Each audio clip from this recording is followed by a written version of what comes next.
Imagine a world untouched, vast, white. A realm of unimaginable cold and profound silence. For centuries, the Arctic held a magnetic pull, a challenge to human ambition, a final frontier.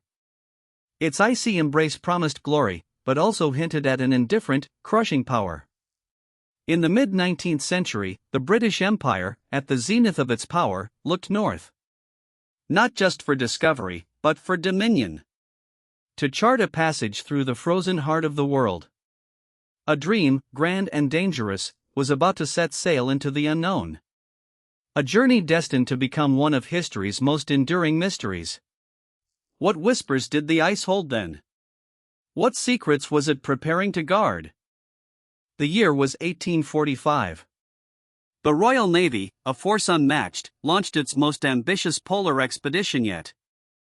Not merely a voyage, but a statement. 2 ships, meticulously prepared, victualled for years, and commanded by an experienced, celebrated leader.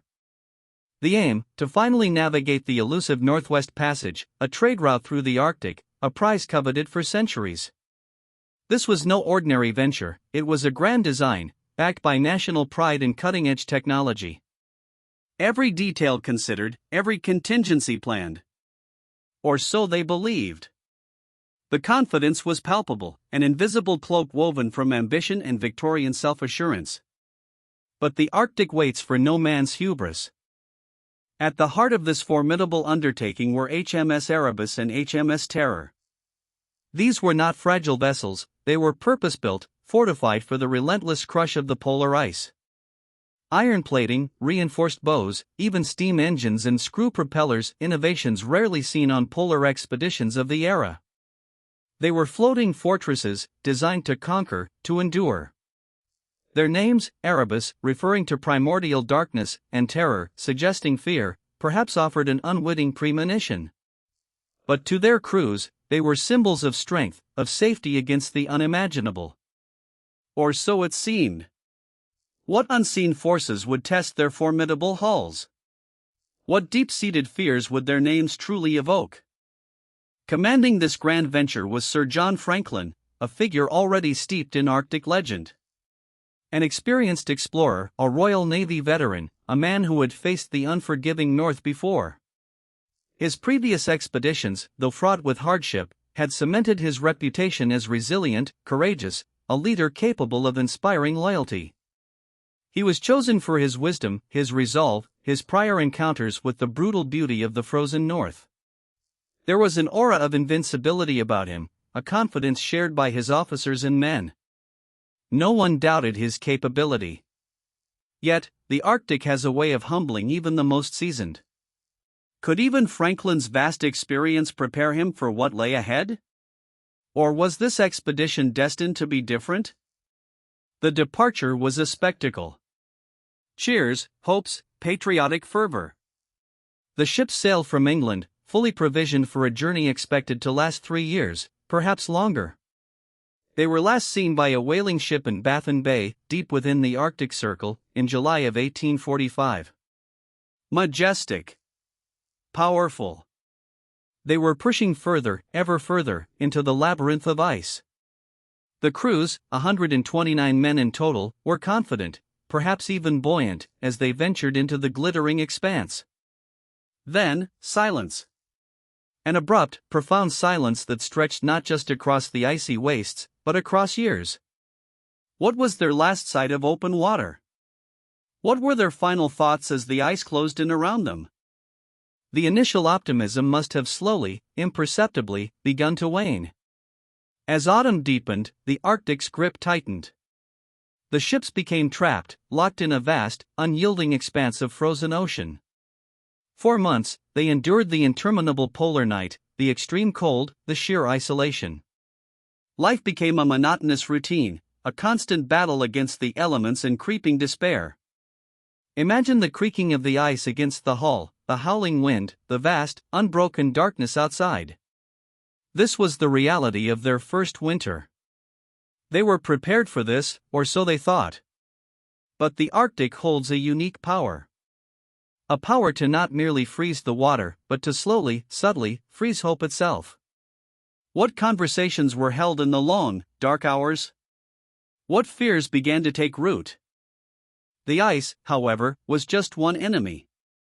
Beyond the biting cold and the crushing pressure lay unseen perils. Diseases, scurvy, the scourge of long voyages, could quietly debilitate a crew. Food might spoil, water supplies become contaminated. The psychological toll of unending isolation, of a world devoid of familiar landmarks, could fray the strongest minds. These were dangers that no reinforced hull or steam engine could combat.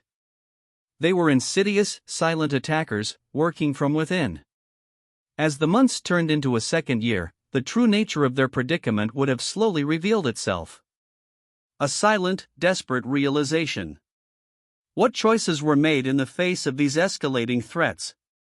What compromises to their survival? Back in England, the initial concern gradually morphed into alarm. Years passed.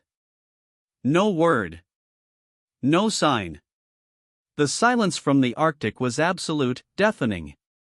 Speculation mounted, hope dwindled. The families, the Admiralty, the nation, all waited, grasping at any fleeting rumor. What could explain such a complete disappearance? 2 stout ships, a seasoned commander, over 100 men, vanished. The Arctic had swallowed them whole. The urgent need for answers spurred action. Soon, multiple search expeditions would be dispatched, brave men venturing into the very same, unforgiving landscape. But how do you search for something that leaves no trace? How do you find a needle in a frozen haystack the size of a continent? The early search parties, though failing to locate the ships, began to unearth tantalizing, fragmented clues. Inuit hunters spoke of white men seen far to the south, staggering across the ice, their ships long abandoned.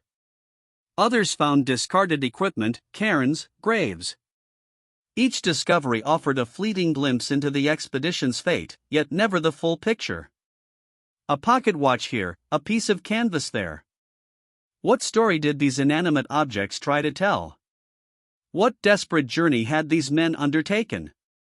The clues only deepened the mystery, adding layers to the already impenetrable enigma. They confirmed not a swift demise, but a prolonged, agonizing struggle. The answers remained just out of reach, like a mirage on the frozen horizon. Then came the most chilling discovery. An official expedition led by Francis Leopold McClintock in 1859 finally located compelling evidence of the expedition's fate. A message, left in a cairn, revealed that Erebus and Terror had been trapped in ice off King William Island since September 1846. And then, a desperate, shocking entry, dated April 25, 1848, stating the ships had been abandoned. Over 100 men, including Sir John Franklin himself, had already perished. To leave such mighty vessels, such a symbol of British naval power, was unthinkable. It spoke of a situation far beyond human endurance, a decision of ultimate desperation. What horror must have transpired to force such a choice? What had driven them from their metal guardians? The message confirmed a terrible exodus. The remaining men, about 105 souls, had left their frozen ships, attempting to march south across the desolate, snow-covered landscape of King William Island. Their goal, to reach the Great Fish River on the Canadian mainland, hundreds of miles away. A desperate bid for survival, undertaken by men already weakened by 2 brutal winters, hunger, and illness.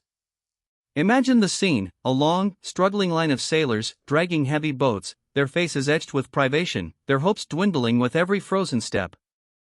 The Arctic claimed them, one by one. The frozen ocean became their graveyard, the snow their shroud. What visions tormented them during that agonizing trek? What thoughts of home, of warmth, of rescue? But even with the discovery of the message, the full story remained elusive. Why had the entire expedition succumbed so completely? Was it scurvy, exacerbated by lead poisoning from improperly soldered food cans? Was it the unforgiving environment, an unexpected shift in ice patterns? Or was it something more profound, a failure of leadership, a series of fatal decisions under immense pressure?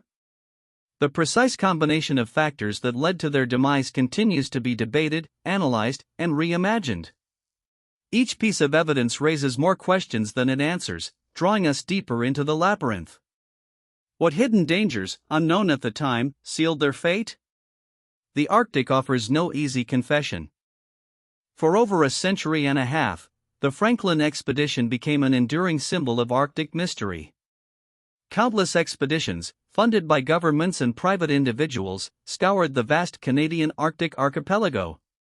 Researchers pored over logs, sifted through Inuit oral histories, and employed modern technology to piece together the fragments. Every discovery, no matter how small, a button, a bone, a tattered flag, was scrutinized, hopeful of providing the definitive answer. The human drive to understand, to resolve the unexplained, proved as powerful as the initial urge for discovery. But the Arctic is a jealous keeper of its secrets. It yields them slowly, grudgingly, in tantalizing whispers. Would the complete truth ever truly emerge? Over the decades, more harrowing evidence surfaced.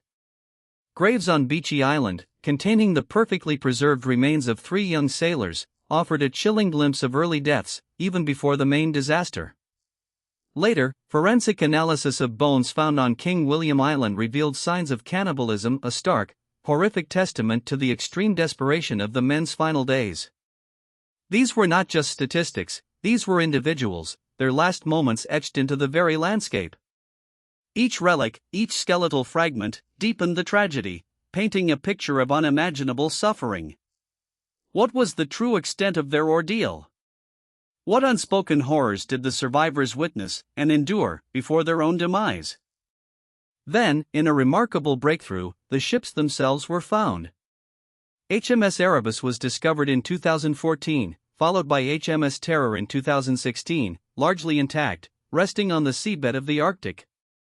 These discoveries, over 160 years after their disappearance, were a triumph of modern technology and persistent exploration.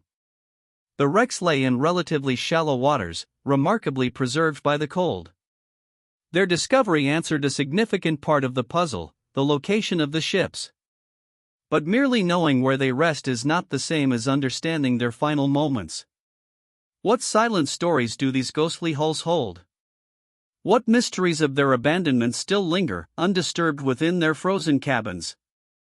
Exploration of the wrecks has begun to offer new insights.